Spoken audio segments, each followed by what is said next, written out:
Hello, Mordimers here, and welcome to the second video of my new series Chess for Beginners. In the first video, you should watch it. If you haven't seen that, check over there. I mentioned about the chessboard, but I also gave you a couple of exercises, so I hope you follow them. It's very important, and without further ado, let's jump into the second part where I'm gonna explain you all the moves of all the pieces and other rules of chess. Once you watch this second video, you are ready to play the real chess game.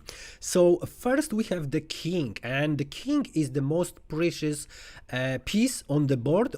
If we lose the king, the king is checkmated, which I will explain what that means. You're gonna lose the game. So you have to protect your king at all cost. Now the king has not the big mobility. Actually, it can move only one square, so usually it 8 moves, which of course it's if these squares are not blocked or controlled by other pieces. And of course white king also can move to all or around squares. Now the thing starts to change. For example, if we have two kings around, then both of these kings actually control these squares, and that means the king cannot touch each other.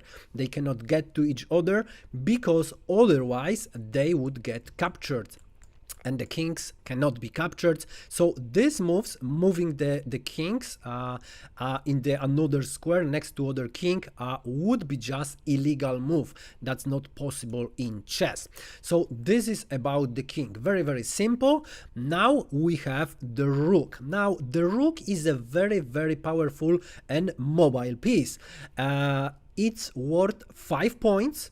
So it's not as precious as king, it's worth 5 points, and it can moves on the lines, only these ways. So it can move on the ranks and also on the files. The rook on the center also can move to all of these squares. So as you already see, the rook can be as powerful on the flank, also on the first, on 8th rank, as it is on the center. Both of the rooks actually control 14 squares. You can count all the squares. So this is how the rooks moves. Then we have the bishops. Now here the bishop in the center controls much more squares. So the bishop, for example, in the corner controls the longest diagonal, but only one diagonal. That means 7 squares. The bishop in the center controls much more squares. So we have 7 squares, but also 6 extra squares. So altogether 13.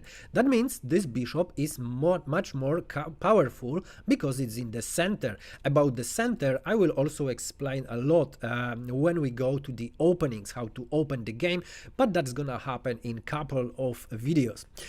Now we have the queen. Also about the bishop. The bishop is worth 3 points, so it's not as powerful and valuable as the rook.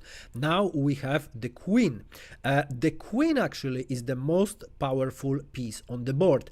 It can move like a bishop and also as a rook. So that means this queen in the corner can control 7 squares on the rank, also on the file, and also on this diagonal. That means together 21 squares to go or to control, while the queen in the center is much more powerful. So let's count. We have 7 squares. We also have another 7 squares, and here we also have 7 squares, and finally we have 6 squares over here.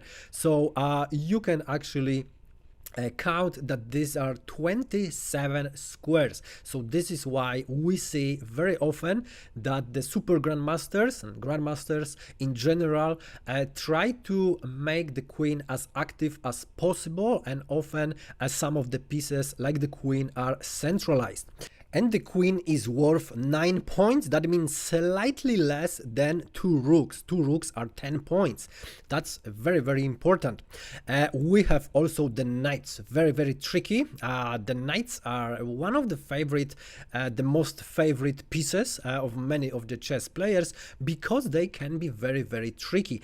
The knight moves in the shape of L. This is the move, and the knights are often called the octopus knight if they control a lot of squares, 8 squares. So for example, in the center, we can see the knight can move to the 8 different squares or control all of these squares. This is octopus knight because it has 8 arms. So that would be the octopus knight. Also, if you put your knight not in the center but on the edge, for example as this knight, it can actually control only 4 squares, so also have the 4 moves. Also, for example here, only 4 moves. So as you see, mobility for the knights, getting centralized, very important for the knight. Finally, the knight in the corner controls only 2 squares, so that's very important for knights, where you gonna place them. The knight is worth 3 points, so the same as bishop, but in some situation knight can be better, in some situation longer range bishop can be better. So this is everything up to the situation, but it's 3 points, worth 3 points as well. We have finally the pawns, the most complicated piece on the board with a lot of rules, so try to remember all the rules. First rule first, the pawn moves only 1 square ahead. So it seems like very simple. It cannot go on the right, it can go on the left, and also it cannot go on the diagonals. However, there are a lot of exceptions. First, if the pawn starts, it always from the starting square can go twice. It's called double leap, so it already can charge to the enemy. Now this is the funny thing, because if the 2 pawns charge each other, then actually they block also each other and they are stuck, they cannot move. And it seems like, okay, it doesn't make much sense, because all the pawns are gonna stuck in the center and the game would end. However, the pawns are actually, after moving, yes, they can follow. However, they also control the squares on the diagonal. So in this case, it's e5 and c5. What that means?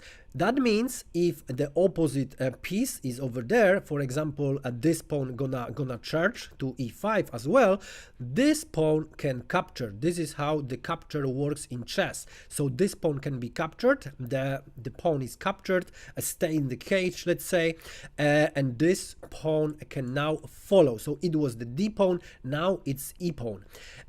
So it looks like, okay, the pawns control the squares on the diagonal, but can move forward. And there are 2 more rules about the pawns. So as you see, a lot of exceptions.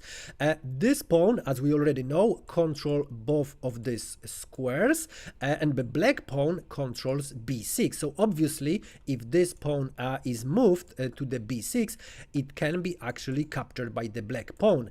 Now, important thing that this pawn controls all the life of the black pawn. Why? Because it gets superpowers once he across the center of the board, the middle line. This line in the center, once he is on the 5th line for the white pieces and on the 4th line for the black pieces, it's the absolute control here. And now, of course, if the pawn goes to e6, it can be captured, but also if this pawn goes to a5, it also can be captured this way. Look at this. It's called en passant, and very often is forgotten by the beginners and also by a little bit more advanced players. So en passant is a very important rule. And the final rule for the pawn once get to the last rank, it can be promoted to any piece the white pieces in this case want. So for example, after moving the king, we gonna have promotion, and we can choose to promote to the bishop or to the rook or to the knight or maybe to the queen. So now this pawn become the queen and is the most powerful piece on the board.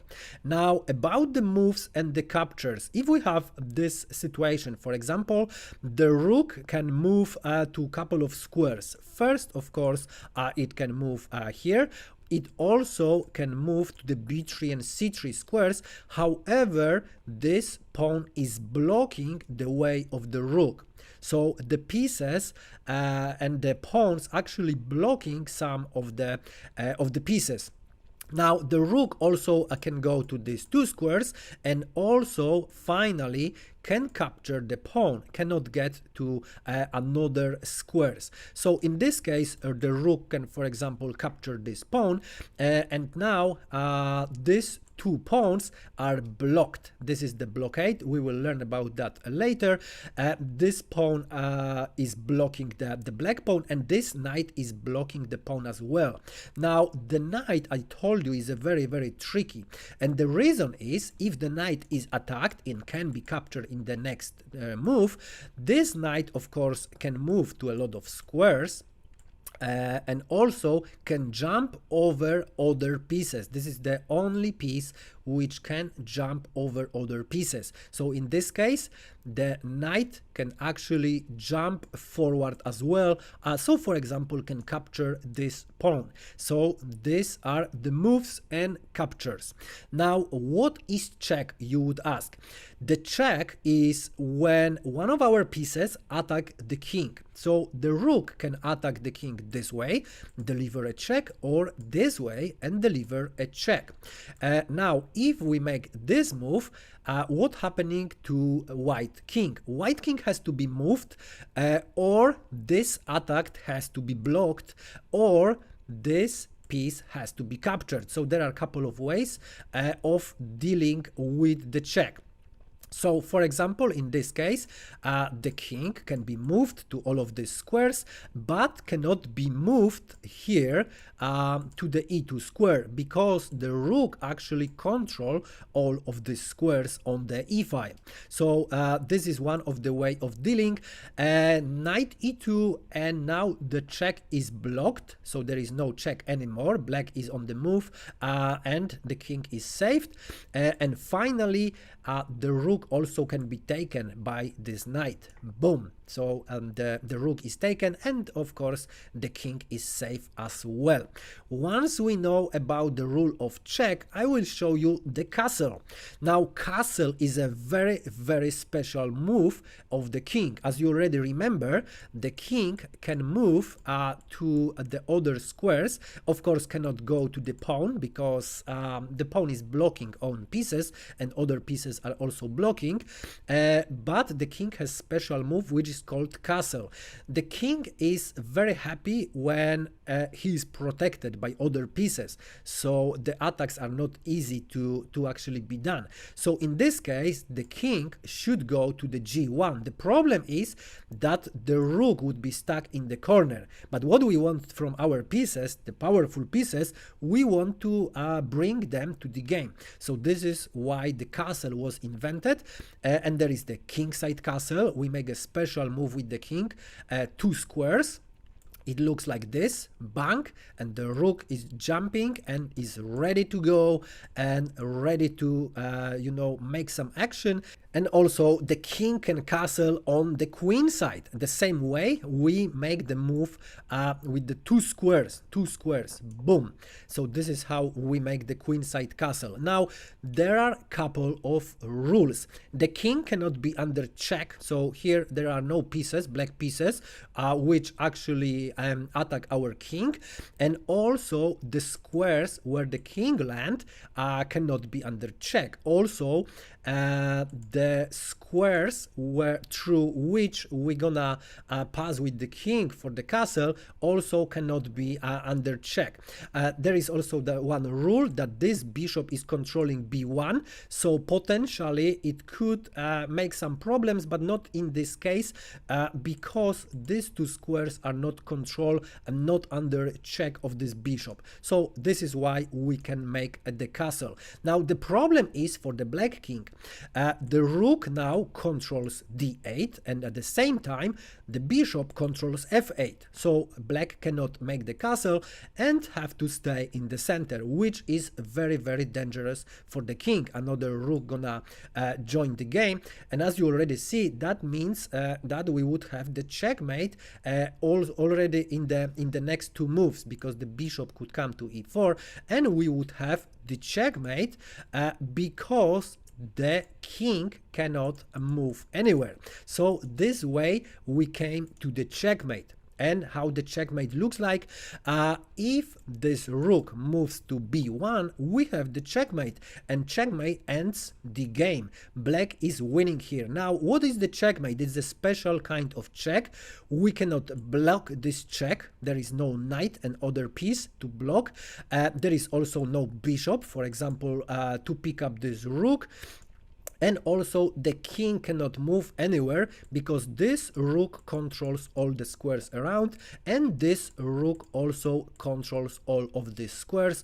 So the king is checkmated and black won in this situation.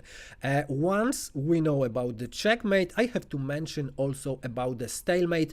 Sometimes if the situation like that on the board, if the black is on the move, there is no problem. The queen can come to e2. And that would be the checkmate. The queen cannot be taken because the king cannot meet other king. Just remember, the king controls, protects the queen, and the queen would actually control all of the squares and deliver the check as well. The problem is if the white is on the move, that means it's a draw, and this is called stalemate because the queen controls all the squares around, the king also controls this square, but there is no check. White also have one pawn, but it's blocked and it cannot be moved. So this position is considered as a draw. Even black is in, completely winning by material, but it's not enough to win the game. So sometimes you have to be very careful how not to deliver the stalemate. And also I will just mention a couple of rules. Maybe it's too much for one video, but you can watch it as many times as you want. You can come back and check all of these rules. I make the section, so if you are interested, you want to review some of the rules, you can always come back and watch it again. About the drawing, there is also possible a draw by agreement. How to make a draw? We make the legal move. Once we make the move, we can ask our opponent about the draw. If he ignores and he makes his move, that means he rejected. And we have to play, we have to continue to play. Also, if we have 50 moves without moving the pawn or without the capture, and white makes 50 moves and black make 50 moves, that's also considered as a draw. Once any capture happens on the board or any pawn is moved, the counting is start again from 0. So another 50 moves to draw has to be made. Another draw can happen when we have threefold repetition.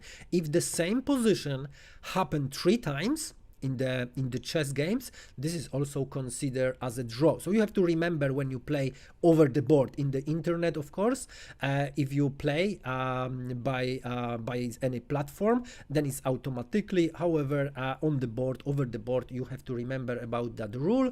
And finally, we have some perpetual check, but that means there is no special rule about that, because that means we can make a lot of checks. But in this case, that means also we're gonna have 50 moves rule on some point, or maybe we're gonna have the the same position, threefold repetition.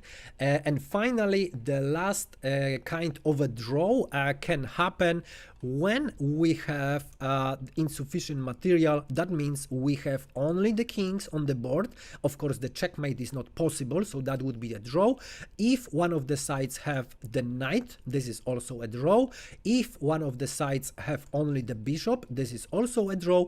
And finally, if both of the sides have the bishops, the same color of bishop, this is also a draw. But if the bishops are on opposite colors, it's not a draw, because potentially it's possible to deliver a checkmate. Of course, it's not possible in the game where both of the sides have a lot of time. However, if one of the sides lose on time in this situation, then this side, of course, is losing. So when we have two opposite color bishops, that means the side which got flagged, which lose by time, is losing. Otherwise, if we have only the king or the bishops are the same color, that's gonna be a draw. It sounds a little bit complicated, but don't need to worry. These situations are very, very rare. And yeah, I think you know now everything about the rules of the chess. There are some more but minor rules which we can learn in the future videos, but for now you are ready to play the game, so you can get to your starting position which you learned in the first video, and you can start to play with your friends or with some family member, or if you don't have anybody to play, you always can come to some platform like lichess.org, and you can start to play incognito without even setting up the account, or if you want to progress, you can set up the account and play with the other players, or even you can play also with the computer on different levels as well. So that's all for today. That was quite a long video. I hope you learned something and you found it valuable. If yes, press like. If for some reason you don't like it, press unlike. And if you have any questions or if I miss some of the rules, please drop the comment and subscribe if you want to see other videos from this and other series while I enjoy my cup of tea.